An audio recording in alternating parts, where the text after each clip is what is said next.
Hello बच्चों, तो कैसे हैं आप सब। लिसम ऑनलाइन प्लेटफॉर्म पर आप सबका बहुत बहुत स्वागत है।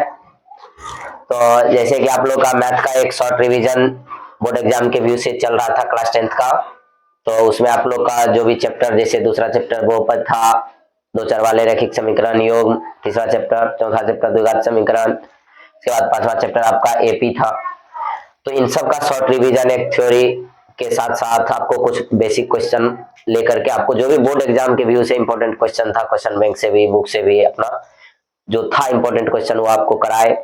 आज आप लोग के लिए हम जो शुरू करने जा रहे हैं निर्देशांक ज्यामिति 7वां चैप्टर।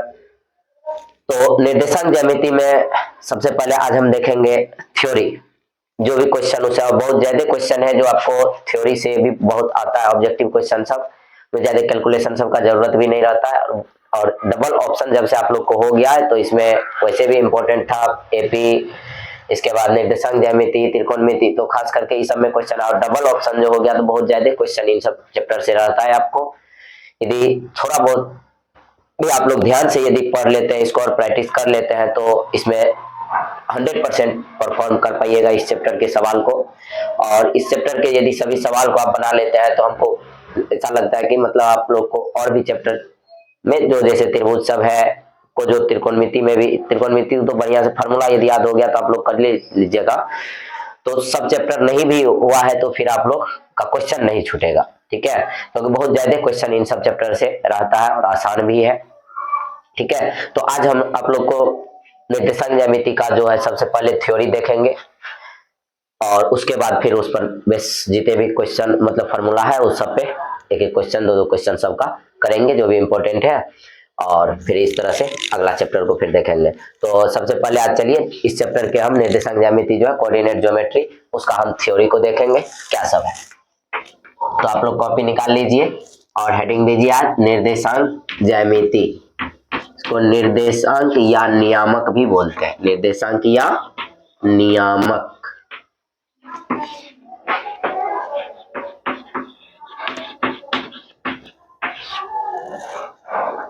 निर्देशांक या नियामक ज्यामिति, कोऑर्डिनेट ज्योमेट्री।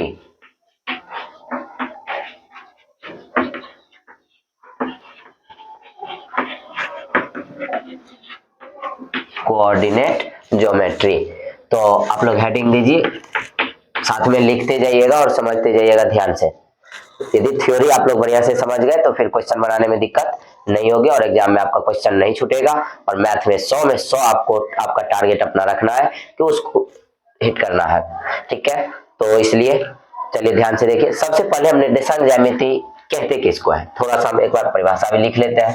निर्देशांक ज्यामिति किसको कहते हैं, तो इसमें क्या करते हैं, तो ये इसमें किसी भी वस्तु की जो पूर्ण रूप से स्थिति को बताना होता है तो उसके लिए हम खास करके, अभी तो आप लोग दो ही एक्सिस के बारे में पढ़े हैं, एक्स अक्ष और वाई अक्ष, जिसका नाम देते हैं कि किसी भी वस्तु की स्थिति को बताने के लिए हमको किसी न किसी निर्दिष्ट पॉइंट की जरूरत होती है, निर्दिष्ट बिंदु का जरूरत होता है। तो उसके लिए हम क्या करते हैं, निर्दिष्ट बिंदु को लेकर के किसी भी वस्तु को की स्थिति को हम बताते हैं, ठीक है। तो देखिए निर्दिष्ट बिंदु को क्या कहते हैं, और जैसे एक्स अक्ष वाई अक्ष आप लोग मानते हैं, उसमें एक्स अक्ष वाई अक्ष का प्रतिच्छेद बिंदु होता है, इसको मूल बिंदु कहते हैं। तो मूल बिंदु से जो भी दूरी सब मेजर करते हैं वहां से करते हैं। तो सबसे पहले हम लिख लेते हैं इसका परिभाषा, आप लोग लिख लीजिए कि निर्देशांक ज्यामिति या नियामक ज्यामिति किसको कहते हैं। तो लिखिए गणित की वह शाखा जिसके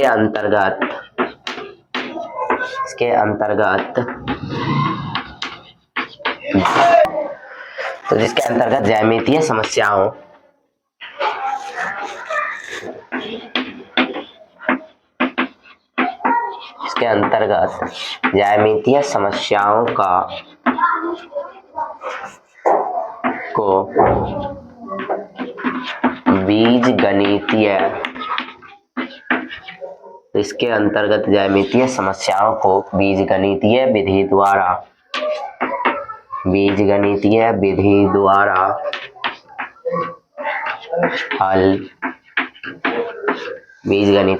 द्वारा हल करते हैं। है है निर्देशांक या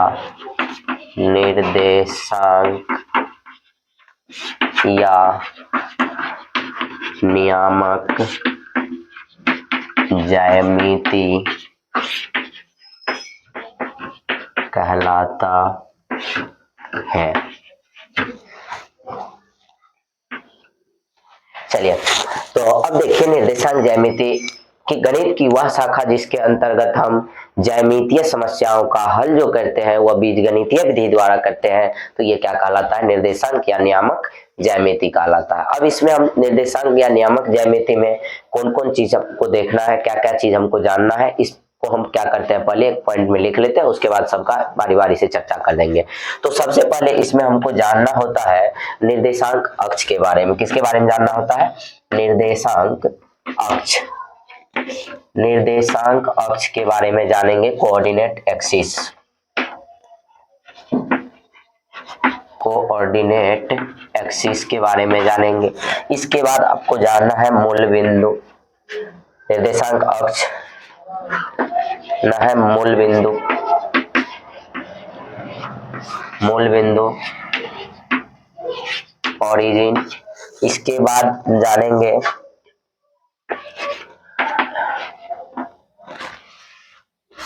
मूल बिंदु, इसके बाद हम जानेंगे चतुर्थांश, कहते हैं क्वाड्रेंट, क्वाड्रेंट्स। इसके बाद हमको जानना है चतुर्थांश का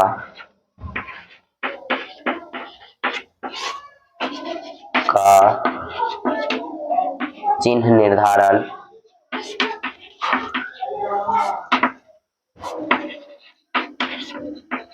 चिन्ह निर्धारण। इसके बाद जानेंगे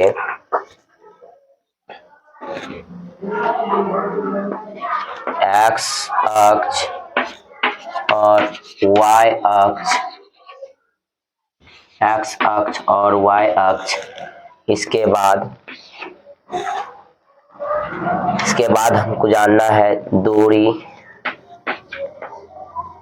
सूत्र, दूरी सूत्र जानेंगे। और इसके बाद दूरी सूत्र, इसके बाद जानेंगे विभाजन सूत्र,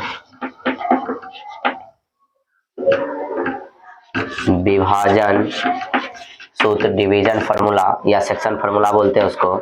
इसके बाद जानेंगे मध्य बिंदु नियामक। इसके बाद जानना है त्रिभुज का क्षेत्रफल, एरिया ऑफ ट्रायंगल कैसे निकालेंगे, तीनों से इसका निर्देशांक दिया हुआ रहेगा तब। इसके बाद हम जानेंगे केंद्रक, त्रिभुज के केंद्रक का निर्देशांक, त्रिभुज के केंद्रक का निर्देशांक या नियामक। इस प्रकार से हम जानेंगे। इसमें और भी ढेर सारे पॉइंट आएगा, लेकिन ये खास करके आपको इतने टॉपिक के बारे में आज आपको हम इस वीडियो में चर्चा करेंगे। और इतना आपको क्लास 10th में जो भी है इतने टॉपिक से क्वेश्चन सब आते हैं और बहुत आसान है। आपको टॉपिक 10 टॉपिक के बारे में आज हम चर्चा करेंगे, तो ध्यान से आप लोग देखिए और नोट करते जाइए साथ में। और यदि इसको आप लोग बढ़िया से समझ गए तो फिर क्वेश्चन में किसी भी प्रकार की दिक्कत नहीं आएगी। तो चलिए हम बारी बारी सब पे चर्चा करेंगे। तो सबसे पहले निर्देशांक अक्ष क्या होता है, आप लोग बढ़िया तरह से पढ़े हुए हैं और जानते हैं कि निर्देशांक अक्ष क्या होता है। इसमें दो अक्ष के बारे में पढ़ते हैं कि एक्स अक्ष और एक वाई अक्ष के बारे में, एक्स एक्सिस और वाई एक्सिस के बारे में पढ़ते हैं। उसके बाद है कौन चीज, मूल बिंदु। एक्स अक्ष और वाई अक्ष जो प्रतिच्छेद बिंदु होता है उसको हम मूल बिंदु कहते हैं। तो चलिए हम पहले चर्चा करते जाएंगे और साथ में लिखते भी जाइएगा आप लोग। तो निर्देशांक अक्ष क्या चीज होता है आज उसको देख लेते हैं। चलिए, तो अब जान लेते हैं कि निर्देशांक अक्ष क्या चीज होता है। तो निर्देशांक अक्ष या इसको हम समकोणीय निर्देशांक अक्ष भी बोलते हैं। निर्देशांक अक्ष को क्या बोलते हैं? समकोणीय निर्देशांक अक्ष भी बोलते हैं, ठीक है, समकोणीय निर्देशांक अक्ष भी बोलते हैं। ये क्या होता है, तो समकोणीय निर्देशांक अक्ष, जैसे आप लोग संख्या रेखा के बारे में आप लोग पढ़े हुए हैं, इस प्रकार से जैसे ये कोई संख्या रेखा है तो इस पर एक क्या होता है, ओरिजिन होता है, जिसको आप मूल बिंदु कहते हैं मध्य में, और एक तरफ की जो संख्या लेते हैं वह हम पॉजिटिव लेते हैं धनात्मक, और एक तरफ की संख्या को निगेटिव लेते हैं, ये ना, इधर जाएंगे पॉजिटिव अनंत तक जाता है, इधर माइनस वाले संख्या अनंत तक बढ़ता है, और ये जो है ये बीच में ओरिजिन मतलब जीरो से शुरू होता है कोई भी संख्या, ये ना। तो इस प्रकार से देखिए, तो निर्देशांक अक्ष या समकोणीय निर्देशांक अक्ष जो होता है ये दो होते हैं, एक एक्स अक्ष और एक वाई अक्ष। एक होता है कौन चीज, एक्स अक्ष, और एक होता है वाई अक्ष, एक्स अक्ष और वाई अक्ष। तो एक्स अक्ष किसको कहते हैं, एक्स एक्सिस, एक्स एक्सिस, तो ये होता है पृथ्वी के समांतर, पृथ्वी के समांतर खींची गई, हटाइए इसको, के समांतर खींची गई क्षैतिज रेखा, पृथ्वी के समांतर खींची गई क्षैतिज रेखा को एक्स एक्सिस कहते हैं। और आता है वाई अक्ष या वाई एक्सिस, पृथ्वी के लंबवत ऊर्ध्वाधर खींची गई रेखा को वाई एक्सिस कहते हैं। इस प्रकार से अब देखिए एक्स अक्ष और वाई अक्ष किसको कहते हैं, तो यहाँ देखिए, तो एक्स अक्ष और वाई अक्ष जैसे आपको हम बनाए अभी, ये पृथ्वी के समांतर खींची गई क्षैतिज रेखा जो हॉरिजॉन्टल लाइन होता है इसको हम कहते हैं एक्स अक्ष, और एक पृथ्वी के लंबवत ऊर्ध्वाधर खींची गई रेखा को हम कहते हैं वाई अक्ष। तो जैसे ये हुआ एक्स, ये O X dash, Y O Y dash, तो इसमें देखिए, तो ये एक्स ओ एक्स डैश जो है ये जो पृथ्वी के समांतर खींची गई क्षैतिज रेखा इसको कहते हैं एक्स अक्ष, और ये जो पृथ्वी के लंबवत ऊर्ध्वाधर खींची गई रेखा है इसको कहते हैं वाई अक्ष। तो ये हो गया वाई एक्सिस या वाई अक्ष, ये हो गया एक्स अक्ष, और एक्स अक्ष और वाई अक्ष का जो प्रतिच्छेद बिंदु होता है वो कहलाता है मूल बिंदु, ओरिजिन। एक्स अक्ष और वाई अक्ष के प्रतिच्छेद बिंदु को हम क्या कहते हैं, मूल बिंदु कहते हैं, ओरिजिन। ये जो है एक्स अक्ष और वाई अक्ष एक दूसरे को प्रतिच्छेद, इसको कहते हैं मूल बिंदु। क्या कहते हैं, मूल बिंदु, इसको ओरिजिन बोलते हैं। क्या बोलते हैं, ओरिजिन। एक्स अक्ष और वाई अक्ष के प्रतिच्छेद बिंदु को क्या कहते हैं, मूल बिंदु कहते हैं। एक्स अक्ष और वाई अक्ष के प्रतिच्छेद बिंदु को मूल बिंदु कहते हैं। इसमें देखिए, तो ये एक्स अक्ष, तो एक्स ओ एक्स डैश जो है ये हो गया एक्स एक्सिस, और वाई ओ वाई डैश जो है ये क्या कहलाएगा, वाई एक्सिस। और एक्स अक्ष को जो कहते हैं हम, एक इसका नाम भुज भी दिए हुए, इसको भुज भी बोलते हैं। तो क्या बोलते हैं, भुज भी बोला जाता है। और वाई एक्सिस को कोटि, वाई एक्सिस को कौन सी, कोटि, ऑर्डिनेट भी कहा जाता है इसको, ठीक है। ये ध्यान रखेंगे आप लोग। एक्स अक्ष का दूसरा नाम, ऐसे सिंपल में पूछ लेगा कभी कभी कि एक्स अक्ष का दूसरा नाम क्या है, भुज, और वाई अक्ष का दूसरा नाम, वाई एक्सिस को क्या कहते हैं, वाई अक्ष का दूसरा नाम कोटि। या कभी कभी ये मतलब ये एक्स अक्ष दे या वाई अक्ष दे तब भुज या कोटि बोलेंगे। या एक्स नियामक का दूसरा नाम क्या है, तो वो भुज, और वाई नियामक का क्या नाम है, वाई नियामक को क्या कहते हैं, तो वाई नियामक को कोटि कहते हैं, ठीक है। चाहे अक्ष रहे या नियामक रहे, वहां पे समझ जाइएगा वो कौन चीज, भुज और कोटि, एब्सिसा और कौन चीज, ऑर्डिनेट के नाम से भी इसको हम जानते हैं, समझ गया। चलिए, और किसी भी बिंदु का जो निर्देशांक या नियामक स्थिति जो लिखते हैं तो वो देख लीजिए। चलिए, तो एक्स अक्ष और वाई अक्ष का प्रतिच्छेद बिंदु को क्या कहलाता है, तो आपको बता दिए कि एक्स अक्ष और वाई अक्ष के y अक्ष के प्रतिच्छेद बिंदु को, x अक्ष और y अक्ष के प्रतिच्छेद बिंदु को क्या कहते हैं? मूल बिंदु, मूल बिंदु, मूल बिंदु कहा जाता है। x अक्ष और y अक्ष के प्रतिच्छेद बिंदु को मूल बिंदु कहा जाता है, ओरिजिन कहा जाता है। अब देखिए मूल बिंदु जो है, मूल बिंदु मतलब इस पर x का भी मान जो होता है 0 और y का भी मान 0, यही से शुरुआत होता है। इधर का जो भी वैल्यू होता है वह धनात्मक क्या लेते हैं?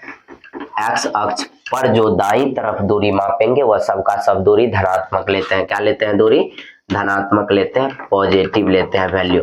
ठीक है, इसके बाद x अक्ष पर जो मूल बिंदु के बाईं तरफ कोई भी दूरी जो मेजर करेंगे वह मूल बिंदु से मेजर करें। मूल बिंदु के बाईं तरफ की दूरी सबका सब क्या लेते हैं? ऋणात्मक। क्या लेते हैं? दूरी ऋणात्मक, निगेटिव। और मूल बिंदु के ऊपर जो भी लंबवत दूरी मापेंगे वह दूरी क्या लेते हैं हम? धनात्मक। वह दूरी क्या लेंगे? धनात्मक। और मूल बिंदु के नीचे जो भी लंबवत दूरी मेजर करेंगे वह दूरी निगेटिव लेते हैं। ठीक है, चलिए इसके बाद देखिए, तो इसमें मूल बिंदु का जो नियामक होता है ना, मूल बिंदु का नियामक या निर्देशांक, बहुत इंपॉर्टेंट क्वेश्चन ऐसे पूछता है। मूल बिंदु का नियामक या कौन चीज? निर्देशांक। मूल बिंदु का नियामक या निर्देशांक जो होता है वह 0,0 होता है। उनका निर्देशांक 0,0 होता है, ये ध्यान रखिएगा। मूल बिंदु का नियामक जो होता है वह 0,0 होता है। इसके बाद देखिए x अक्ष पर, ये x एक्सिस है, x अक्ष पर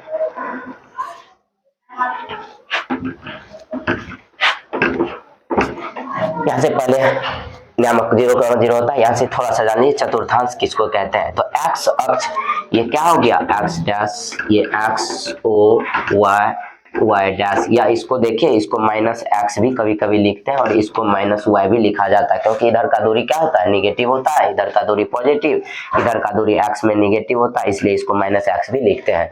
ठीक है, तो x अक्ष और y अक्ष देखिए, ये एक प्लेन है, और x अक्ष और y अक्ष जो है इस प्लेन को क्या करता है? तो 4 बराबर भागों में क्या करता है?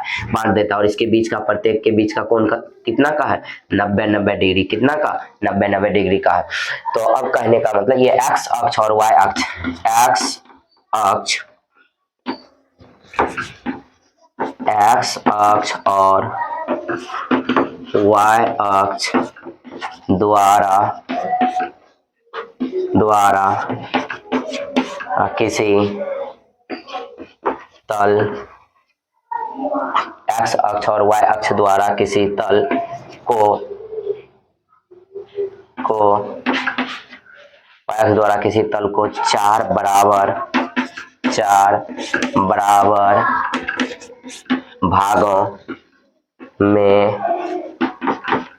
बराबर भागों में बांटा गया। x अक्ष और y अक्ष द्वारा किसी तल को 4 बराबर भागों में बांटा जाता है, जिसके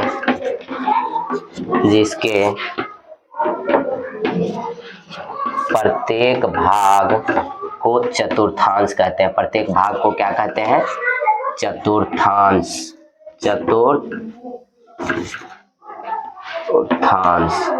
इसको अंग्रेजी में कहते हैं क्वाड्रेंट। क्या कहते हैं? क्वाड्रेंट कहते हैं।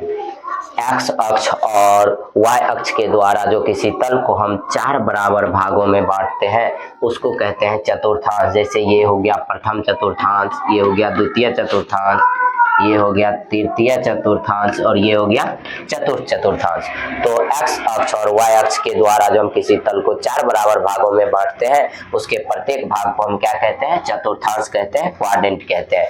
ठीक है, और चतुर्थांश का जो निर्धारण होता है वह हमेशा घड़ी के सुई के विपरीत दिशा में होता है। घड़ी का सुई कैसे घूमता है? घड़ी का सुई ऐसे, लेकिन चतुर्थांश का जो निर्धारण करेंगे इस प्रकार से घड़ी के सुई के विपरीत, ये प्रथम द्वितीय तृतीय और चतुर्थ, ऐसे नहीं कि प्रथम द्वितीय तृतीय चतुर्थ नहीं, ऐसे घड़ी के सुई के विपरीत दिशा में हम चतुर्थांश का क्या करते हैं, निर्धारण करते हैं। तो ये हो गया अपना प्रथम चतुर्थांश, ये क्या कहलाता है, प्रथम चतुर्थांश, ये हो गया द्वितीय चतुर्थांश, ये द्वितीय चतुर्थांश, द्वितीय चतुर्थांश, ये हो गया तृतीय चतुर्थांश,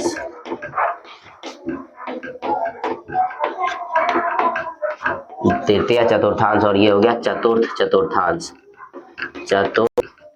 चतुर्थांश। ठीक है, अब देखिए इसमें चतुर्थांश का जो निर्धारण घड़ी के चतुर्थांश का जो निर्धारण होता है घड़ी के सुई के विपरीत दिशा में, और चतुर्थांश का आप देखिए तो चारों चतुर्थांश हो गया, चारों चतुर्थांश का पूछेगा साइन निर्धारण। तो अब इसमें साइन क्या होगा, तो आपको पता है एक्स जो होता है इस पर प्लस होता है, एक्स क्या होता है, इस पर प्लस होता है, और बताइए वाई क्या होता है, वाई भी इधर प्लस होता है, इधर एक्स माइनस, इधर एक्स अधिक वाई कौन चीज माइनस में। तो अब यहाँ ध्यान दीजिए कि पहला चतुर्थांश जो बना है, चतुर्थांश का साइन निर्धारण, चलिए यहाँ पे हम लिख देते हैं उसका चिन्ह को। चलिए तो प्रथम चतुर्थांश का फर्स्ट क्वाड चतुर्थांश का चिन्ह निर्धारण, चतुर्थांश का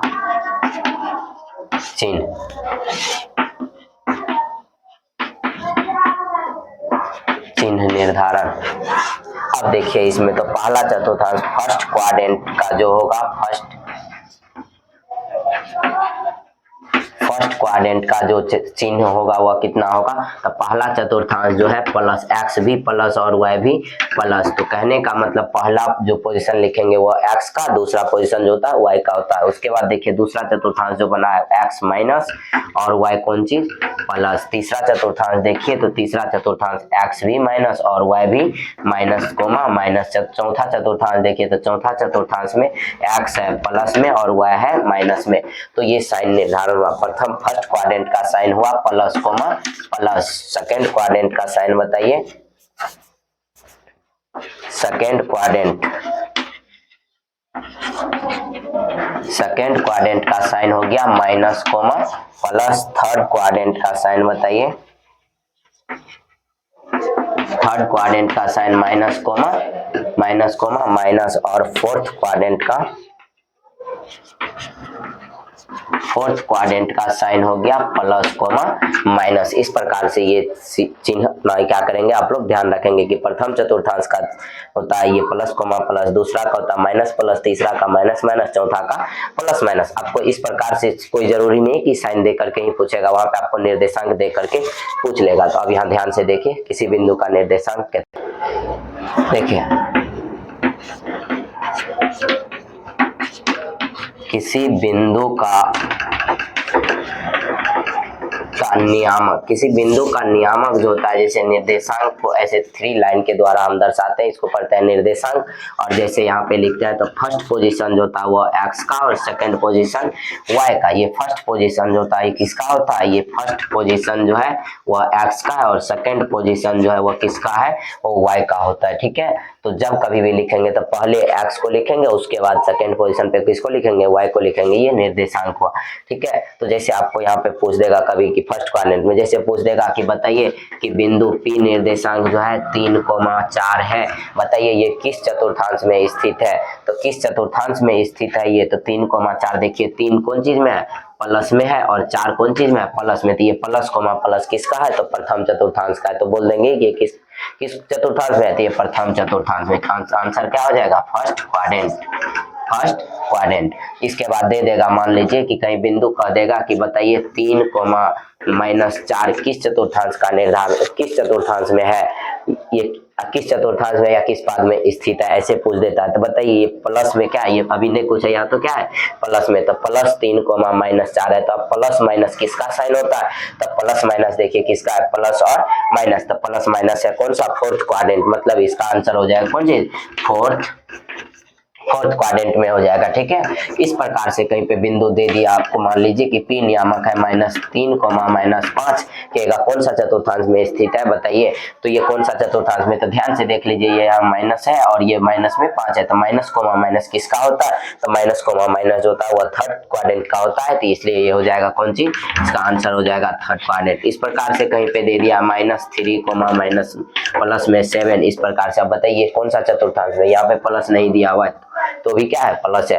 तब बताइए कौन सा चतुर्थांश में, माइनस और ये प्लस में, तो क्या हो जाएगा, ये हो जाएगा माइनस प्लस किसका होता है, तो माइनस प्लस होता है सेकंड क्वाड्रेंट का, तो इसका आंसर हो जाएगा कौन चीज, इसका आंसर हो जाएगा सेकंड क्वाड्रेंट। ठीक है, तो इस प्रकार से आपको बिंदु दे करके पूछेगा कि कौन सा स्थिति, कौन सा चतुर्थांश में या किस पाद में स्थित है वो बिंदु, वो बताइए। ठीक है, और नियामक जब भी लिखेंगे तो पहले x को लिखेंगे, उसके बाद y को लिखेंगे, ये ध्यान रखेंगे। ये नहीं कि कभी y लिख दिया और y के बाद x लिखते हैं, तो पहले x लिखेंगे उसके बाद y को लिखेंगे। चलिए, इसके बाद आपको जानना कौन चीज है, इसके बाद हम जानेंगे मूल बिंदु से दूरी क्या होता है। चलिए क्या बात, चलिए अब हमको जानना है मूल बिंदु से दूरी। तो मूल बिंदु से दूरी क्या होता है,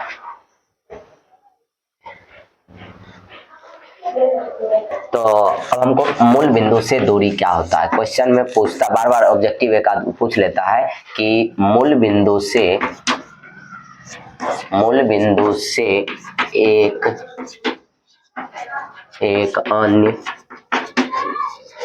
अन्य बिंदु तक का, मूल बिंदु से एक अन्य बिंदु तक का दूरी, मूल बिंदु से एक अन्य बिंदु तक का दूरी जो हम निकालते हैं वो देखिए किस प्रकार से। ये मान लीजिए ये x अक्ष है और ये y अक्ष है, ये मूल बिंदु है। अब देखिए, तो मूल बिंदु से एक बिंदु यहाँ है P, जिसका नियामक जो है ये x अक्ष पे, का नियामक ये है x, ये डिस्टेंस x है और ये डिस्टेंस जो है इसका y है। तो अब यहाँ से इसका ये दूरी निकालना है, तो अब बताएंगे ये दूरी कैसे निकालेंगे। तो ये दूरी जो होता है आपको पता है कि यहाँ पे ये क्या बन गया, समकोण त्रिभुज, और मूल बिंदु से जो एक अन्य बिंदु तक का दूरी होता है वह कितना, किस फार्मूला से निकालते हैं आप लोग को पता है, d बराबर जो होता है वह रूट अंडर कितना हो जाएगा, x² प्लस y²। तो याद रखेंगे, बहुत इंपॉर्टेंट फार्मूला, कभी कभी तो फार्मूले पूछ लेगा, नहीं तो यहाँ से क्वेश्चन पूछ लेता है, एक नियामक दे करके और कहेगा मूल बिंदु से इसका दूरी बताइए। तो मूल बिंदु से दूरी जैसे कह दिया आपको कि, जैसे एग्जांपल आपको दे देते हैं, कह दिया कि बिंदु 3,4 का मूल बिंदु से दूरी बताए, इस प्रकार से दे दिया। 3 इकाई, 4 इकाई, 5 इकाई और डी ऑप्शन दे दिया 7 इकाई। तो अब यहाँ देखिए कि इसका कैसे, तो मूल बिंदु से एक अन्य बिंदु तक का दूरी निकालने के लिए 4 ऑप्शन आपके पास दिया हुआ। फार्मूला देखिए क्या होता है, x² root under x² plus y²। तो यहाँ नियामक दिया हुआ कितना, बिंदु से 3,4, तो x का मान कितना हो गया, x का मान हो गया ये हो गया x का वैल्यू और ये हो गया किसका, y का वैल्यू। तो कितना हो जाएगा, d बराबर हो जाएगा root under x² plus y² हो जाएगा कितना, 3 का स्क्वायर प्लस 4 का स्क्वायर, बताइए कितना होगा, 9 प्लस 16, बताइए रूट अंडर 25 का कितना, 5 इकाई। तो इस प्रकार से क्या करेंगे, तो इस निकालेंगे। तो मूल बिंदु से एक अन्य बिंदु तक का दूरी, आप लोग इसका जवाब बताइएगा कमेंट कि 15,7 का मूल बिंदु से दूरी कितना होगा, और एक है 6, बिंदु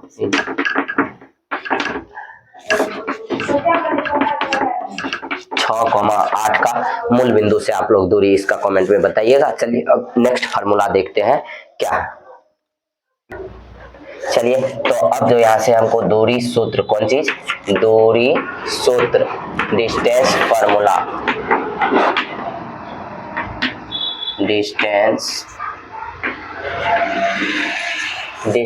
फार्मूला क्या होता है, चलिए डिस्टेंस फार्मूला हम देख लेते हैं। दूरी सूत्र, दूरी सूत्र क्या होता है, दो बिंदुओं के बीच का दूरी निकालना हमको। जब निर्देशांक दिया हुआ है, जैसे ये निर्देशांक x1 y1, बी नियामक दिया हुआ है x2 y2, बोल दिया इसके बीच का ये डिस्टेंस बताइए। तो d बराबर फार्मूला होता है root under x2 minus x1 का whole square plus y2 minus y1 का होल स्क्वायर। ये पहला फार्मूला आपका, या इसी को हम ये भी लिख सकते हैं, ये ध्यान रखिएगा, d बराबर हम ये भी लिख सकते हैं x1 माइनस x2 का होल स्क्वायर भी लिखेंगे तो कोई फर्क नहीं पड़ेगा, और y1 माइनस y2 का होल स्क्वायर भी लिखेंगे तो कोई फर्क नहीं पड़ेगा, क्योंकि स्क्वायर है तो स्क्वायर से निगेटिव भी आएगा वैल्यू, तो उसका स्क्वायर करेंगे पॉजिटिव हो जाएगा। तो दूरी सूत्र तो हम ये फार्मूला से निकालेंगे, ये याद रखिएगा, d बराबर root under x2 minus x1 का whole square plus y2 minus y1 का whole square. x2 minus x1 या x1 माइनस x2 भी करेंगे कोई फर्क नहीं पड़ता है। इसके बाद आपके पास का दूसरा फार्मूला आता है विभाजन सूत्र। कौन चीज, विभाजन सूत्र। इसको हम डिवीजन या सेक्शन फार्मूला बोलते हैं। क्या बोलते हैं, सेक्शन फार्मूला, सेक्शन फार्मूला। तो विभाजन सूत्र दो प्रकार के होते हैं, मतलब दो तरह का होगा। यहाँ पे विभाजन सूत्र जो होगा इस प्रकार से, जैसे मान लीजिए एक ये है x1 y1, और ये बी बिंदु का नियामक दिया हुआ है x2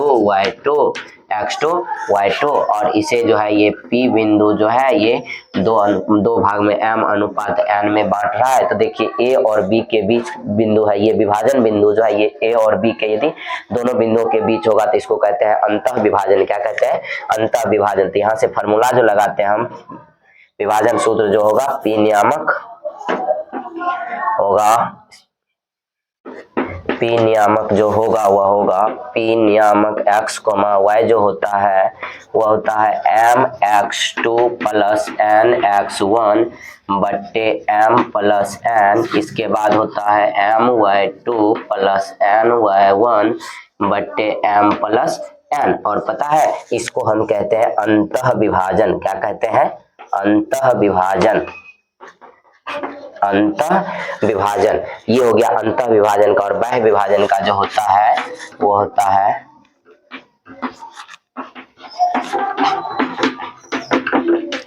बाह्य विभाजन का जो होता है वह होता है इस प्रकार से, P नियामक जो हम लिखेंगे वो हो जाएगा P निर्देशांक x, y जो होगा वो का mx2 माइनस nx1 बट्टे m माइनस n, और my2 माइनस ny1 बट्टे m माइनस n। इस प्रकार से ये होता है बाह्य विभाजन सूत्र। कौन चीज, बाह्य विभाजन सूत्र। इसके बाद आता है मध्य बिंदु का नियामक, मध्य बिंदु का कौन चीज, नियामक। तो मध्य बिंदु नियामक होता है जब m बराबर क्या हो जाए, n। तो मध्य बिंदु m बराबर n और एक हो जाए उसका मान। तो मध्य बिंदु सूत्र, mid point formula, mid point formula. Mid point formula क्या होता है, तो ये होता है मध्य बिंदु। जैसे मान लीजिए ये रेखाखंड है, ए नियामक है, इसमें x1 y1 और ये है b निर्देशांक x2 y2। तो इसका मध्य में यदि कोई p बिंदु है तो इसका निर्देशांक जो होगा, p नियामक जो होगा वह इतना होता है। p नियामक होता है x, y हो जाता है x1 प्लस x2 बट्टे 2, और होता है y1 प्लस y2 बट्टे 2। ये होता है मध्य बिंदु नियामक। इसके बाद आपको जानना है त्रिभुज का क्षेत्रफल का क्या होता है और त्रिभुज के केंद्रक का निर्देशांक क्या होता है। तो इसको देखते हैं। चलिए इसको आप लोग बढ़िया से नोट कर लीजिए, और इसी सब फार्मूला पे क्या होता है क्वेश्चन सब बनता है। तो चलिए हम नेक्स्ट फार्मूला लिखते हैं। चलिए तो अब है त्रिभुज के क्षेत्रफल। कौन चीज, दूरी सूत्र सब हो गया। त्रिभुज का क्षेत्रफल, त्रिभुज का क्षेत्रफल के लिए देखिए हम क्या फार्मूला यूज करते हैं। सबसे पहले ये देख लीजिए कि एक त्रिभुज दिया हुआ है और इसका नियामक इस प्रकार से है, ए नियामक x1 y1, बी नियामक है x2 y2, सी नियामक है x3y3 है ना। अब इसका हमको क्षेत्रफल निकालना है निर्देशांक ज्यामिति से। तो क्षेत्रफल कैसे निकालेंगे, तो अब देखिए क्षेत्रफल। तो क्षेत्रफल के लिए हम क्या करते हैं, एरिया ऑफ ट्राइंगल ABC बराबर जो होता है 1/2 x1 into y2 minus y3 plus x2 into y3 minus y1 plus x3 into y1 minus y2। एक तो ये होता है त्रिभुज का क्षेत्रफल निकालने का फॉर्मूला। और एक तरीका आप लोग को बताते हैं, यदि याद रहेगा तो आप वो तरीका से भी ज्ञात कर सकते हैं, डिटर्मिनेंट मेथड। कौन चीज, डिटर्मिनेंट मेथड। और एक फॉर्मूला यहां से देखिए, डिटर्मिनेंट मेथड में क्या होता है, तो एरिया ऑफ ट्राइंगल ABC में क्या करते हैं, तो 1/2। अब देखिए क्या करते हैं डिटर्मिनेंट मेथड में, सबसे पहले तीनों शीर्ष का निर्देशांक लिख देंगे, x1 x2 और x3, और इधर हो गया y1 y2 y3, x1 x2 x3 y1 y2 y3, इस प्रकार से नियामक लिख देंगे। और साथ में हम लिखेंगे तीनों, और तीसरा लिख देंगे सबके नीचे 1 1 1, ये हो गया। और इसको कहते हैं हम डिटर्मिनेंट मेथड, सारणिक विधि द्वारा, ठीक है। और यहाँ का जो साइन लेंगे वो प्लस माइनस और प्लस। अब इस प्रकार से देखिए हम क्या करते हैं, तो जैसे सवाल रहेगा तो सवाल में ऐसे निर्देशांक बैठा देंगे एडजस्ट करके। अब यहाँ पे देखिए वैल्यू कैसे करेंगे, पुट करके वैल्यू को। अब यहाँ से देखिए तो सबसे पहले क्या है, प्लस, तो जो जिसको पकड़ेंगे वो वाला लाइन उसके सामने का खत्म हो जाएगा। तो जैसे देखिए यहाँ पे x को पकड़े तो प्लस के साथ आएगा, तो प्लस में x1 हो गया। अब यहाँ पे क्या करेंगे, तो देखिए प्लस में x हो गया, तो ये वाला पूरा का पूरा क्या हो जाएगा, तो यहाँ से जैसे होगा तो इसको जैसे प्लस x वाले इस टर्म को पकड़े तो ये वाले पूरा कट जाएगा और ये वाले को पूरा ढक गया। तो देखिए क्या बचा, y2 इसको गुना करेंगे और इसको गुना करके इसको गुना करेंगे और इसको घटा देंगे गुना करके, तो क्या हो जाएगा y2 माइनस y3। तो यहाँ लिखेंगे y2 माइनस y3। फिर इसके बाद देखिए तो ये वाला हो गया y2 माइनस y3। अब क्या करेंगे, तो माइनस x2, माइनस में x2 आया। अब x2 को जाएंगे तो x2 पे जाएंगे तो इसको दिए। अब ये वाला लाइन क्या हो गया, खत्म, और ऊपर वाला ये लाइन खत्म। अब बताइए क्या बचा, y1 माइनस y3। लेकिन यहाँ पे y3 किए थे, y3 पे तो यहीं से y3 माइनस कितना, y3 माइनस y1। इसके बाद देखिए तो ये हो गया y3 माइनस y1। इसके बाद देखिए तो अब यहाँ पे ये x2 हो गया, इसके बाद प्लस में x3 इंटू ये वाला ढक देंगे। अब यहाँ पे क्या हो गया, तो ये लाइन खत्म, और तो हो गया y1 माइनस y2, ठीक है। तो इस प्रकार से हम क्या करते हैं, तो निकालते हैं। तो यदि आप लोग को ये आसान लगे तो ये बनाइए, नहीं तो सीधा फार्मूला याद रखिएगा, फार्मूला पे पुट करके आप लोग क्या कीजिए, या तो इसको बना लीजिएगा। एक बार फिर से देख लीजिए, इसको रिपीट कर देते हैं। तो जब x1 है तो सबसे पहले तो x1 x2 x3 आप लोग बैठा दीजिए, उसके बाद y1 y2 y3 और 1 1 1 बैठा दीजिए। इसके बाद 1/2 लीजिए, x1 को पकड़ेंगे तो ये वाला लाइन खत्म, ये वाला लाइन खत्म, y2 माइनस y3, तो y2 माइनस y3, फिर माइनस x2, माइनस में x2, फिर क्या होगा, तो ये लाइन खत्म, ये लाइन खत्म, y1 माइनस y1 माइनस, यहाँ क्या लिखे हैं, y3 माइनस y1, तो y1 minus y3, y1 minus y3 हो गया। प्लस में क्या कीजिए, x3 हो गया, ये लाइन खत्म, ये लाइन खत्म, y1 माइनस y2। इस प्रकार से आप क्या कीजिए, इस फार्मूला को ध्यान में रख सकते हैं, या सवाल ऐसे बनाइएगा तो इस पे आ जाएगा, ठीक है। ये यदि याद नहीं रहेगा फार्मूला तो आप ऐसे बना सकते हैं, ठीक है। चलिए इसके बाद आता है त्रिभुज के केंद्रक का निर्देशांक। त्रिभुज के केंद्रक का निर्देशांक, जैसे ये देखिए इस प्रकार से ये है त्रिभुज का केंद्रक का निर्देशांक। यदि पूछे जी नियामक, तो जी नियामक होता है त्रिभुज के केंद्रक